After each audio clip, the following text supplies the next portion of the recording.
Hello बच्चों, welcome back to the YouTube channel of MGCI in Fighter 2.0 series, the series for the perfect score in biology.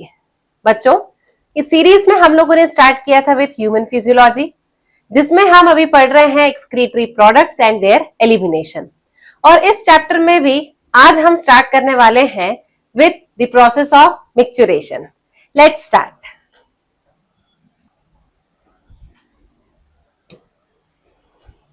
चलिए, micturition. सबसे पहले तो हम ये समझें कि मिक्सचरेशन होता क्या है।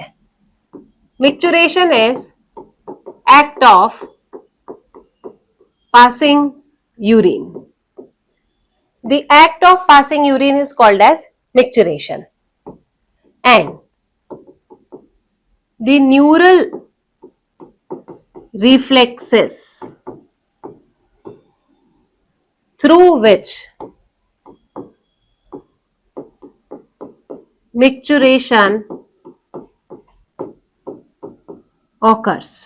न्यूरल रिफ्लेक्सेस जिसके थ्रू मिक्सचरेशन होता है, that is called as micturition reflexes. उसे क्या कहा जाता है? Micturition reflexes. क्लियर? अब ये मिक्सचरेशन रिफ्लेक्सेस जनरेट कैसे होते हैं, कब होते हैं, ये देखते हैं हम। ठीक, देखिए बच्चों, हमने क्या देखा था प्रोसेस में यूरिन फॉर्मेशन की। नेफ्रॉन एक स्ट्रक्चर है, tubular structure, which helps in the urine formation. तो नेफ्रॉन से यूरिन का फॉर्मेशन हुआ। यूरिन फॉर्म होने के बाद यूरेटर के थ्रू होते हुए यूरिनरी ब्लैडर में पहुंच गई। कहां पहुंच गई urine? To the urinary bladder. अब ब्लैडर में पहुंचने के बाद में इस यूरिन का क्या होगा? The urine is stored in bladder till the voluntary signals are initiated. ये यूरिन जो है वो ब्लैडर में तब तक स्टोर होगी जब तक वॉलेंट्री सिग्नल्स जो है इस यूरिन के रिलीज के लिए इनिशिएट नहीं हो जाते। और ये वॉलेंट्री सिग्नल्स कौन इनिशिएट करेगा? This voluntary signals are initiated by CNS. और सीएनएस से इन वॉलेंट्री सिग्नल को कौन लेकर आ रहा है? Motor neurons. ठीक है, तो यूरिन का रिलीज तब तक स्टार्ट नहीं हो सकता जब तक हमारे सीएनएस से जो आने वाला मोटर न्यूरॉन है वो मोटर न्यूरॉन वॉलेंट्री सिग्नल लेकर नहीं आ जाता। ठीक, जब वॉलेंट्री सिग्नल आएंगे तब ही मिक्सचरेशन की प्रोसेस जो है वो स्टार्ट होगी। तो क्या हम ये कह सकते हैं कि मिक्सचरेशन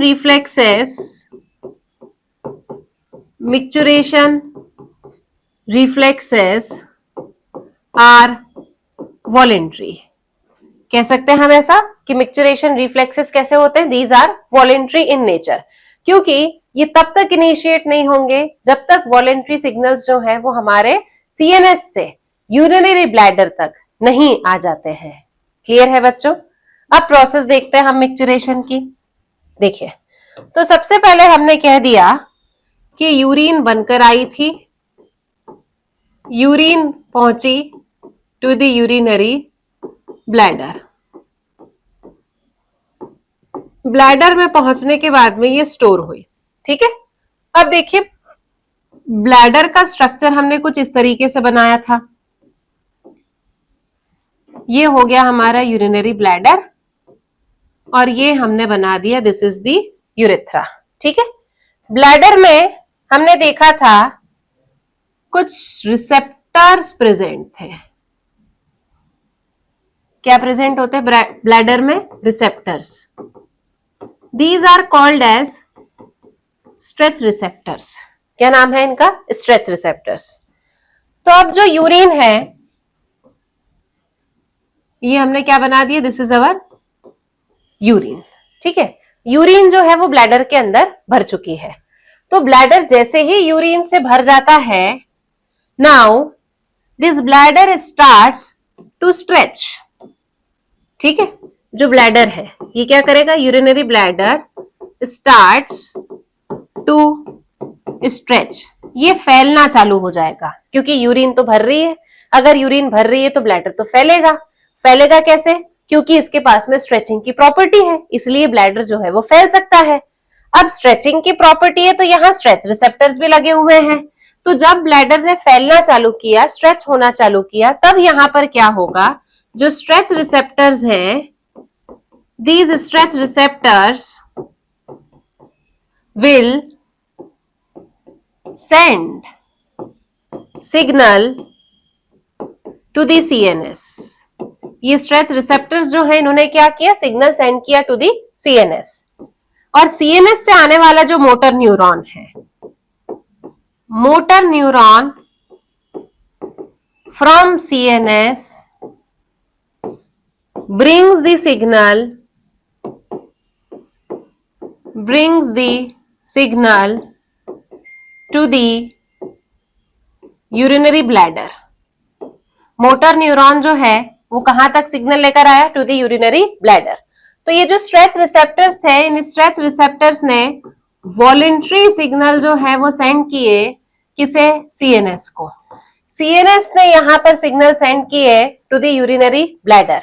तो जब यहां CNS ने सिग्नल सेंड किए टू द यूरिनरी ब्लैडर, तब यहां पर क्या होगा, there will be contraction of muscles of urinary bladder. Bladder की जो मसल्स हैं ये क्या हो जाएंगी, contract, thereby relaxation of sphincters of urethra. Urethra के जो स्फिंक्टर है ये रिलैक्स हो जाएंगे और यूरिन बॉडी के बाहर रिलीज हो जाएगा। ठीक, ब्लैडर कॉन्ट्रैक्ट होगा और स्फिंक्टर रिलैक्स हो जाएगा। ये ब्लैडर कॉन्ट्रैक्ट होगा, स्फिंक्टर रिलैक्स हो जाएगा, जिसकी वजह से मिक्चुरेशन अकम्प्लिश होगा। ठीक, तो पहले क्या हो रहा है बच्चों, नेफ्रॉन से यूरिन बनकर आई, यूरिन पहुंचेगी यूरेटर, यूरेटर से पहुंचेगी यूरिनरी ब्लैडर, ब्लैडर में वो स्टोर होगी, जब तक स्टोर होगी तब तक उसके बाहर के रिलीज के सिग्नल नहीं आ जाते। और जो सिग्नल्स है वो कौन लेकर आएगा, motor neuron coming from the CNS। तो वो जो मोटर न्यूरॉन है वो वॉलेंट्री सिग्नल्स लेकर आ रहा है। वॉलेंट्री सिग्नल्स के रिस्पेक्ट में जो स्ट्रेच रिसेप्टर, जो हमारा ब्लैडर है वो ब्लैडर कॉन्ट्रैक्ट होगा और जो स्फिंक्टर्स है वो रिलैक्स हो जाएंगे। There will be possibility of micturition. Clear, ठीक, तो ये प्रोसेस थी मिक्चुरेशन की। अब मिक्चुरेशन तो हमने देख लिया, कितना यूरिन आउटपुट होता है ये हम देख लें, कुछ कैरेक्टरिस्टिक्स देख लेते हैं हम यूरिन की। यूरिन कैरेक्टरिस्टिक्स देखिए, पर डे यूरिन आउटपुट, पर day urine output is 1 to 1.5 litres. कितना होता है पर day urine output, 1 to 1.5 litres. ठीक, अब यूरिन में कौन सी चीज प्रेजेंट है, क्या क्या चीजें प्रेजेंट है वो हम देखते हैं। पीएच कितना होता है, pH of urine is 6, colour is pale yellow, smell is pungent. Smell कैसी होती है यूरिन की, पंजेंट टाइप की स्मेल होती है। पंजेंट मतलब अनफेवरेबल टाइप की स्मेल होती है। ठीक है, अब urine analysis is of great clinical significance। Urine analysis जो है इसका बहुत बड़ा महत्व है, is of great clinical significance. This gives us the information about metabolism and filtration rate. Urine का अगर अपन एनालिसिस करते हैं तो वो एनालिसिस जो है उसका बहुत बड़ा महत्व है। ये हमें यूरिन के बारे में इंफॉर्मेशन देता है, बॉडी में मेटाबॉलिज्म ठीक तरीके से हो रहा है या नहीं इस बात की इंफॉर्मेशन देता है, और फिल्ट्रेशन रेट के बारे में बताता है। क्लियर? एक कंडीशन आती है यूरिन एनालिसिस करने पर, that is called as glycosuria. क्या कहा जाता है इसे? This is glycosuria. Glycosuria is presence of glucose in urine. अगर यूरिन में ग्लूकोज प्रेजेंट होता है तो उसे कहा जाता है ग्लाइकोसूरिया। Next is ketonuria, presence of ketone bodies in urine. यदि यूरिन में कीटोन बॉडीज प्रेजेंट होती है तब उस कंडीशन को कहा जाता है ketonuria. Both these are the indicator of diabetes mellitus. ये दोनों जो कंडीशंस हैं, these are the indicators of a disease called as diabetes mellitus. Diabetes के समय पर यूरिन के थ्रू ग्लूकोज बाहर निकलता है और कीटोन बॉडीज जो है वो भी बाहर निकलती हैं। ठीक? पर डे यूरिया एक्सक्रीशन, एक दिन में कितना यूरिया का एक्सक्रीशन होता है? 25 to 30 ग्राम्स। कितना यूरिया एक्सक्रीट कर सकते हैं हम? 25 to 30 grams. And per day urine output is 1 to 1.5 litres. कितना होता है urine output? 1 to 1.5 litres. Therefore could we say कि 1 to 1.5 litres excrete 25 to 30 grams of urea। क्या हम ऐसा कह सकते हैं कि 1 to 1.5 लीटर्स ऑफ यूरिन जो है वो 25 to 30 ग्राम्स ऑफ यूरिया के एक्सक्रीशन में हेल्प करती है। क्लियर है? ठीक है, तो ये हमने मिक्सचरेशन का पार्ट जो है वो पूरा कंप्लीट किया। अब देखते हैं कि इसके बारे में एनसीईआरटी क्या कहती है। देखिए बच्चों, micturition, urine formed by nephron is ultimately carried to the urinary bladder. Urinary bladder तक पहुंचाया जाएगा, where it is stored till a voluntary signal is given by central nervous system। और इसे तब तक स्टोर करके रखा जाएगा जब तक नर्वस सिस्टम वॉलेंट्री सिग्नल नहीं भेज देता। The signal is initiated by stretching of urinary bladder. ठीक है, यूरिन भरी ब्लैडर में, तो ब्लैडर उस यूरिन को रखने के लिए क्या करेगा? अपने आप को स्ट्रेच करेगा as it gets filled with the urine. In response, the stretch receptors on the wall of bladder send signal to the CNS। अब इसके रिस्पॉन्ड में क्या होगा? जो ब्लैडर भर रहा है तो स्ट्रेच हो रहा है, फैल रहा है, तो ब्लैडर में लगे हुए हैं स्ट्रेच रिसेप्टर्स। स्ट्रेच रिसेप्टर्स इस स्ट्रेचिंग के रिस्पॉन्स में सिग्नल भेजेंगे सीएनएस को कि ब्लैडर ज्यादा स्ट्रेस नहीं हो सकता है, तो अब ये समय आ गया है कि हमें यूरिन को रिलीज करना पड़ेगा। The CNS passed on the motor message to initiate the contraction of smooth muscles of the bladder and simultaneous relaxation of the urethral sphincter causing the release of urine। तो CNS ने बदले में क्या किया? वहां से एक सिग्नल इनिशिएट किया, वॉलेंट्री सिग्नल इनिशिएट किया, जिसकी हेल्प से ब्लैडर की मसल्स का कॉन्ट्रैक्शन होगा। और वो ब्लैडर कौन सी मसल्स कैरी करता है? स्मूथ मसल्स जो है उनका कॉन्ट्रैक्शन होगा और स्फिंक्टर की मसल्स का रिलैक्सेशन होगा, जिसकी वजह से रिलीज यूरिन का हो पाएगा। This process is called as the micturition and the neural reflexes causing it is called as the micturition reflexes। Adult human being excretes on an average 1 to 1.5 liters of urine per day। The color of the urine is pale yellow, light yellow, watery fluid होता है which is slightly acidic, यानी कि pH उसका कैसा होगा? 6 होगा। And it has a characteristic odor, एक pungent smell होती है, characteristic odor होता है। On an average 25 to 30 grams of urea is excreted out per day। Per day 25 to 30 grams of urea excrete होता है। Various conditions can affect the characteristics of the urine, बहुत सारी conditions होती हैं जो urine के कैरेक्टरिस्टिक्स को affect कर सकती है। Analysis of urine helps in the clinical diagnosis of many metabolic disorders as well as malfunctioning of kidney. अगर हम यूरिन का एनालिसिस करते हैं तो उससे हमें बॉडी में होने वाले मेटाबॉलिक मेल फंक्शन के बारे में या मेटाबॉलिक अगर डिसऑर्डर है तो उसके बारे में इंफॉर्मेशन मिलेगी, और किडनी में अगर कोई त्रुटि है, मेल फंक्शन है या फिर कोई फिल्ट्रेशन में कमी रह रही है तो उसके बारे में भी यूरिन से हमें इंफॉर्मेशन मिल सकती है। ठीक, For example, presence of glucose and ketone bodies in urine are the indicative of diabetes mellitus. अगर ग्लाइकोसूरिया और कीटोनूरिया जैसी कंडीशन होती है तो this indicates the diabetes mellitus. Clear? अब नेक्स्ट टॉपिक पढ़ेंगे हम बच्चों, role of other organs in excretion. Let's start this topic. Yes,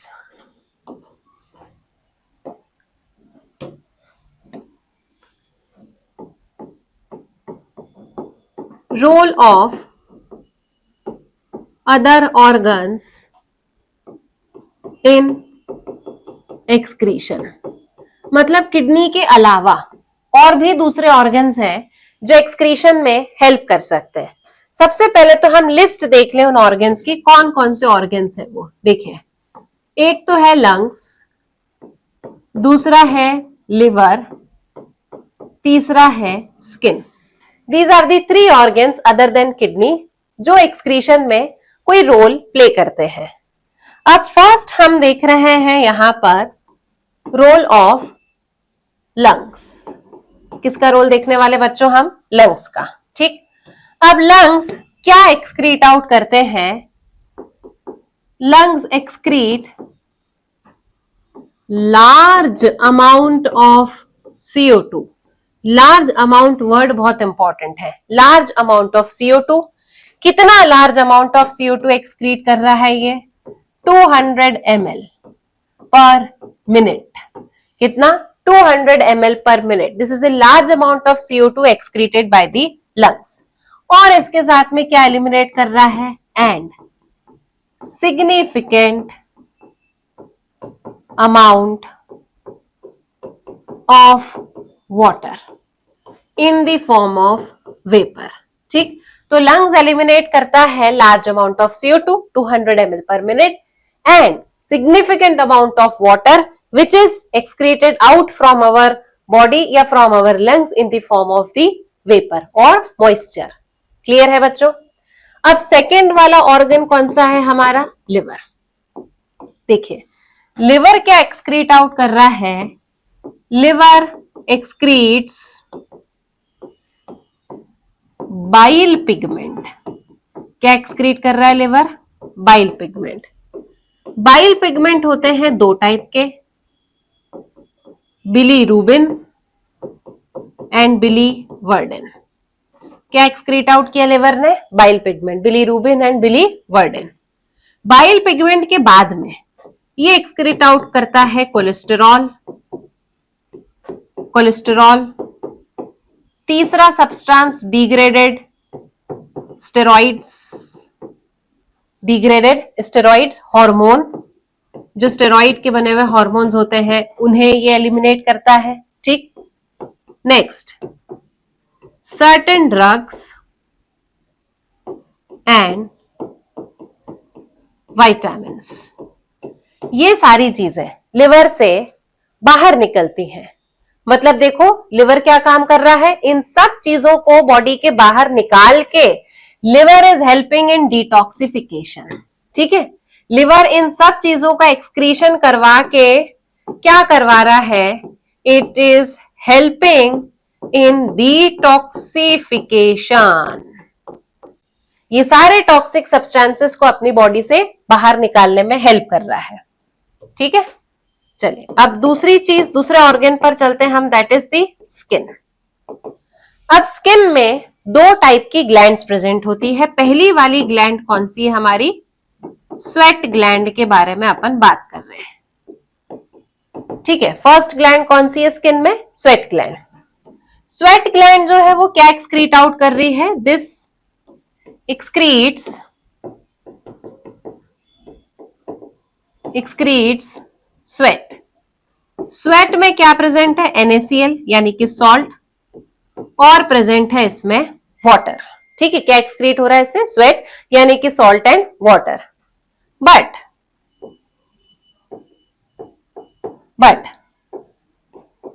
main function of sweat is not the elimination of salt. Sweat का main function salt थोड़ी है, फिर क्या है? स्वेट का प्राइमरी फंक्शन है temperature regulation of our body. Sweat का काम है हमारी बॉडी का टेम्परेचर रेगुलेट करवाना। क्या करवाना? टेम्परेचर रेगुलेट करवाना। क्लियर है? ठीक।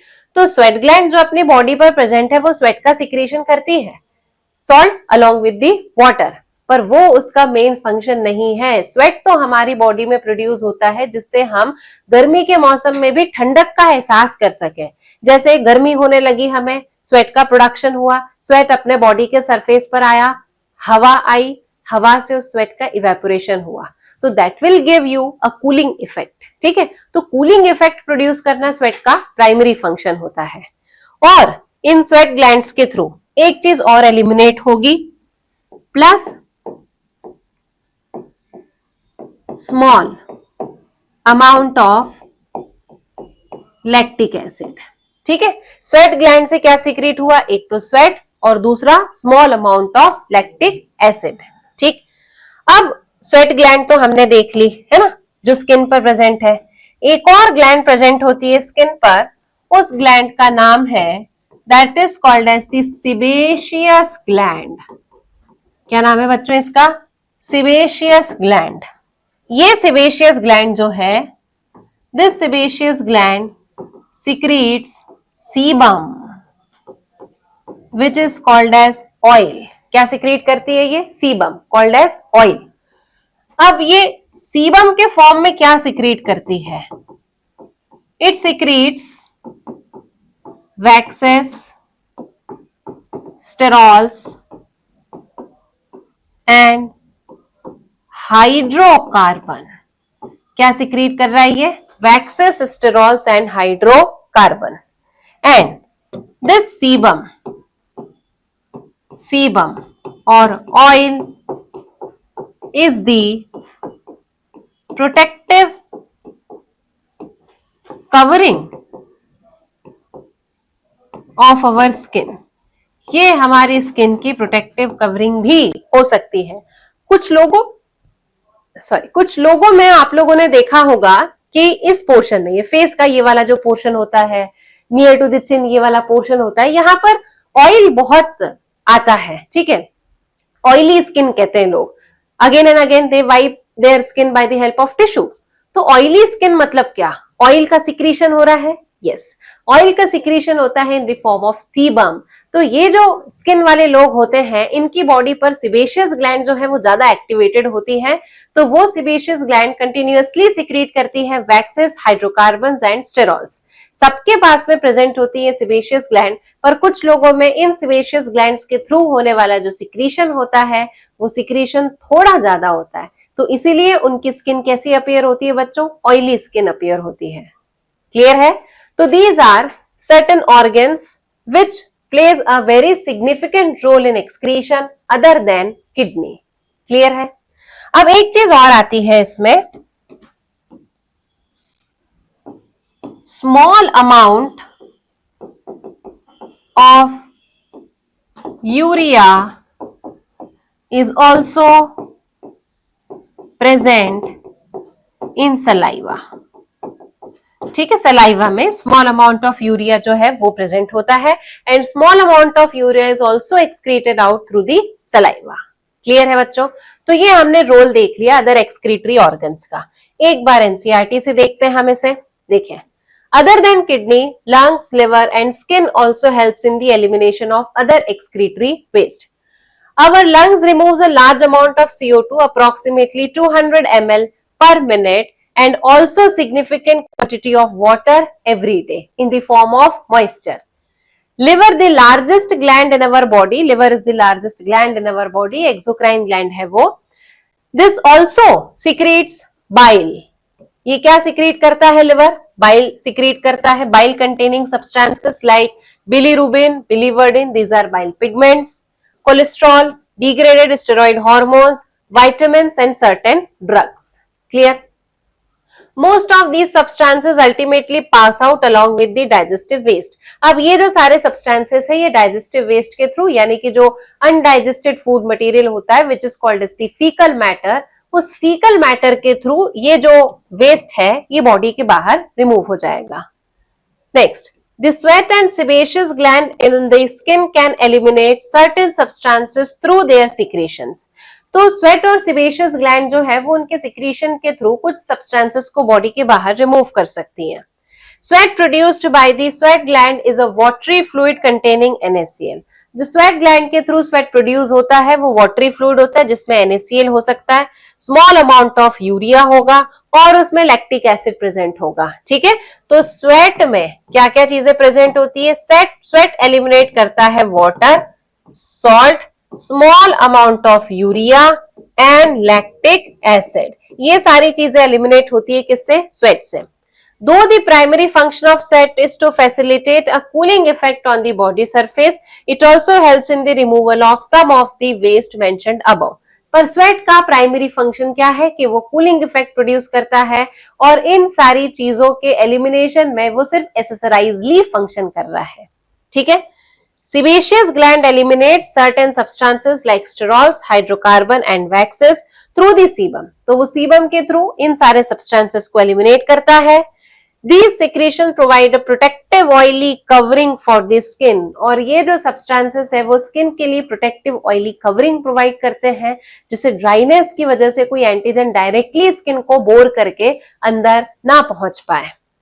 The small amount of nitrogenous waste could be eliminated through saliva too. ये क्वेश्चन पूछ रही है NCERT, बट इसी में आंसर छुपा हुआ है. Yes, a small amount of nitrogenous waste that is urea is also eliminated through the saliva too. Clear है बच्चों? ठीक, तो हमने यहाँ देख लिया role of other excretory organs. ठीक है, अब नेक्स्ट हम यहाँ क्या देखने वाले हैं? नेक्स्ट हम देखने वाले हैं यहाँ पर डिसऑर्डर्स ऑफ एक्सक्रीटरी सिस्टम. ठीक है, चलिए let's start.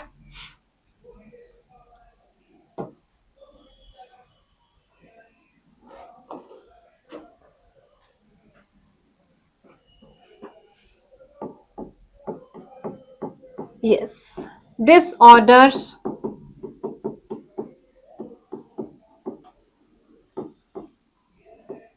Of excretory system. First disorder जो एक्सक्रीटरी सिस्टम का है that is uraemia. First disorder कौन सा है इसमें? यूरेमिया. यूरेमिया क्या होता है? Accumulation of urea in blood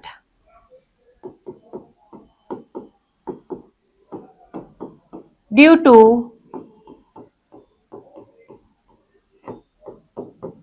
mail functioning of kidney. ठीक है, किडनी की मैल फंक्शनिंग की वजह से जो ब्लड में यूरिया इकट्ठा होने लगता है उस चीज को बोला जाता है that is called as the uraemia. ठीक, यूरिया एक्सक्रीशन पर डे कितना होना चाहिए? 25 to 30 ग्राम्स. कितना होना चाहिए? 25 to 30 ग्राम्स. पर अगर इतना यूरिया का एक्सक्रीशन नहीं हो पाता है और वो यूरिया हमारे ब्लड में इकट्ठा होने लगता है, that condition is called as the uraemia. ठीक है, for uraemia haemodialysis is suggested. Uraemia के लिए हम क्या कर सकते हैं? हीमोडायलिसिस करवा सकते हैं. And this hemodialysis is called as artificial kidney. क्या कहा जाता है इसे? This is called as artificial kidney. तो हीमोडायलिसिस की प्रोसेस में क्या किया जाता है, blood is taken out and filtered, blood को बॉडी के बाहर निकालेंगे, फिल्टर करेंगे and again pumped back to the patient body, patient की बॉडी में उसे दोबारा से पंप कर देंगे। क्लियर? इस प्रकार की प्रोसेस को कहा जाता है हीमोडायलिसिस। ठीक, चलिए अब हम देखें हीमोडायलिसिस एक्चुअल में होता क्या है। देखो बच्चों, ये मैंने बना लिया एक पेशेंट। ठीक, इस पेशेंट में अपन ने कह दिया ये है इसकी आर्टरी, इसकी एक कन्वीनियंट आर्टरी से, इसे हमने क्या नाम दिया, this is the convenient artery. तो इसकी बॉडी में से कन्वीनियंट आर्टरी के थ्रू हमने ब्लड जो है उसे बाहर निकाल लिया। अब ब्लड को बाहर निकालने के बाद में हमने सबसे पहले क्या किया, इस ब्लड को हमने भेजा एक टैंक में। इस टैंक में हम क्या करेंगे, we will add anticoagulant. क्या ऐड कर रहे हैं अपन इसमें, एंटी कोएगुलेंट। और कौन सा एंटी कोएगुलेंट, हेपेरिन। ठीक है, एंटी कोएगुलेंट हेपेरिन जो है वो हमने इसमें ऐड कर दिया। अब हेपेरिन ऐड करने के बाद में इस ब्लड को हम और आगे लेकर गए। ठीक है, इस ब्लड को ट्यूब के थ्रू हम लेकर जा रहे हैं एक डायलिसिंग यूनिट में। कहां लेकर आ गए अपन इसको, एक डायलिसिंग यूनिट में।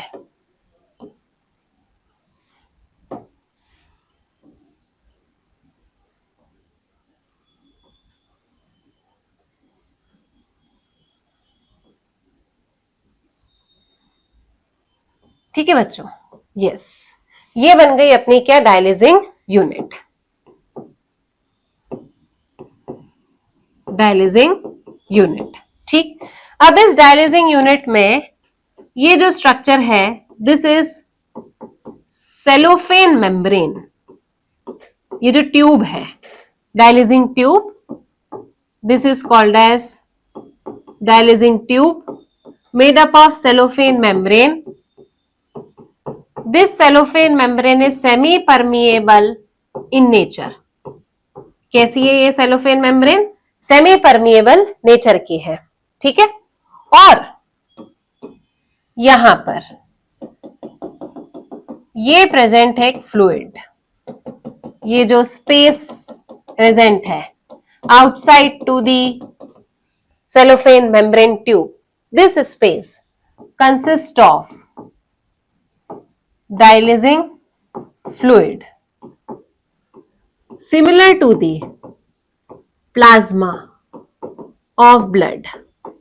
ब्लड के प्लाज्मा के सिमिलर होगा ये। अब यहां पर आई यूरिन, सॉरी ब्लड आया यहां पर। जो पेशेंट का ब्लड है और जो डायलिसिंग फ्लूइड का ब्लड है, डायलिसिंग फ्लूइड है, उसका कंसंट्रेशन सेम है, except The patient's blood contains urea. मतलब जो पेशेंट का ब्लड आ रहा है उस ब्लड में प्लाज्मा है, प्लाज्मा का कंसंट्रेशन और जो यहां डायलिसिंग फ्लूइड है उस डायलिसिंग फ्लूइड का कंसंट्रेशन बराबर है। डिफरेंस क्या है यहां पर, डिफरेंस ये है कि ये जो पेशेंट का ब्लड है उसमें यूरिया प्रेजेंट है, बट जो डायलिसिंग यूनिट में फ्लूइड है उसमें यूरिया प्रेजेंट नहीं है।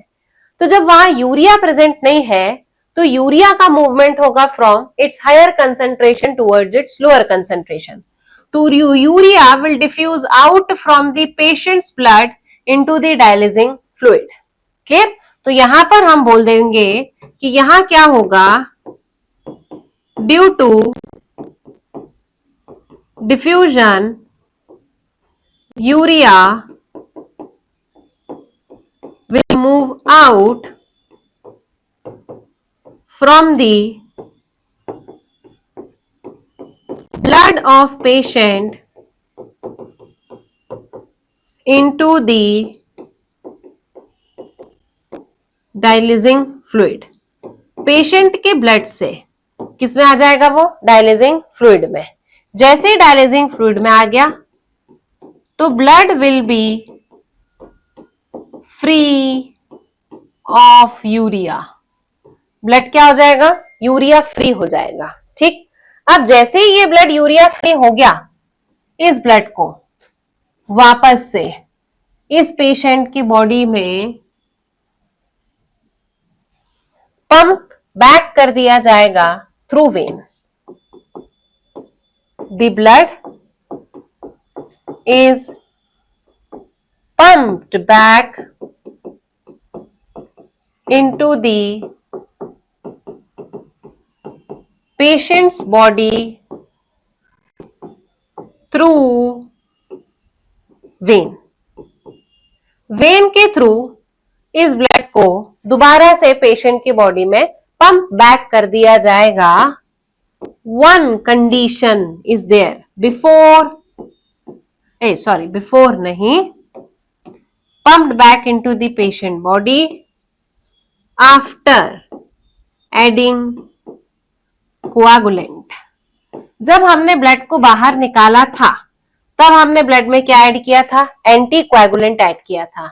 जब हम ब्लड को दोबारा से पेशेंट की बॉडी में डालेंगे तब क्या ऐड करेंगे? उसमें कोएगुलेंट ऐड करेंगे। क्लियर है बच्चों?